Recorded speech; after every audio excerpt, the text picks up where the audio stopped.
കേരള പട്ടികജാതി പട്ടികവർഗ വികസന കോർപ്പറേഷൻ മാവേലിക്കര സബ് ഓഫീസ് ഉദ്ഘാടനവും വായ്പാ വിതരണവും നടത്തി. എം.എസ്. അരുൺകുമാർ എം.എൽ.എ. ഉദ്ഘാടനം ചെയ്തു. കേരള പട്ടികജാതി പട്ടികവർഗ വികസന കോർപ്പറേഷൻ മാവേലിക്കര സബ് ഓഫീസിന്റെ ഉദ്ഘാടനവും വായ്പാ വിതരണവും നടത്തി. എം.എസ്. അരുൺകുമാർ എം.എൽ.എ. ഉദ്ഘാടനം നിർവഹിച്ചു.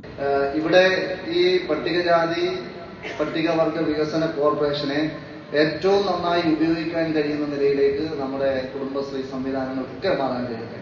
പുതിയ സംരംഭങ്ങളൊക്കെ ഉണ്ടാകുന്നുണ്ട്. ഈ സംരംഭങ്ങൾ ഉണ്ടാകുന്നത് കൊണ്ട് ആ പുതിയ സംരംഭങ്ങളുടെ ഭാഗമായി ഇവിടെ സംരംഭക വായ്പ എന്നുള്ള നിലയിലേക്ക് പുതിയ പദ്ധതികൾ ആലോചിച്ച് നടപ്പിലാക്കുന്നു.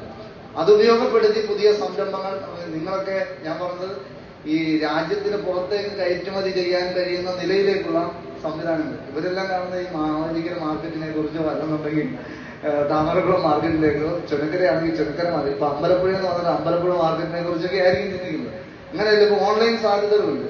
ആ സാധ്യതകൾ ലോകത്ത് എവിടെയും നമുക്ക് വിൽപ്പന നടത്താൻ കഴിയുന്ന നിലയിലേക്ക് കയറ്റുമതി നടത്താൻ കഴിയും. പക്ഷെ അതെല്ലാം നമുക്ക് ഏറ്റവും കൂട്ടായി ഇരുന്ന് ആലോചിച്ച് ഇതിനെല്ലാം കൈകാര്യം ചെയ്യാൻ കഴിയുന്ന നിലയിലേക്ക് ഐഡിയാസ് ഉപയോഗപ്പെടുത്തുക എന്നുള്ളതാണ്.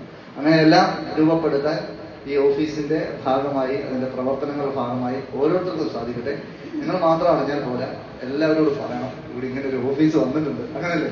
കോർപ്പറേഷൻ ചെയർമാൻ കെ ശാജു അധ്യക്ഷനായി. കുടുംബശ്രീ വായ്പാ വിതരണം മാവേലിക്കര നഗരസഭാ ചെയർപേഴ്സൺ ലളിത രവീന്ദ്രനാഥ് ഉദ്ഘാടനം ചെയ്തു. Ward councillor M Vinayan, Kudumbashree ജില്ലാ mission coordinator S Ranjith, Ani Varghese, M D Sreekumar, K C Daniel, Jacob Oommen, Lekha Prabha, Sajitha Udayan, R Rajasree തുടങ്ങിയവർ സംസാരിച്ചു. Corporation managing director V P Subramanian സ്വാഗതവും ജില്ലാ മാനേജർ അരുൺ പ്രഭാകർ കൃതജ്ഞതയും പറഞ്ഞു. C D net news Mavelikkara.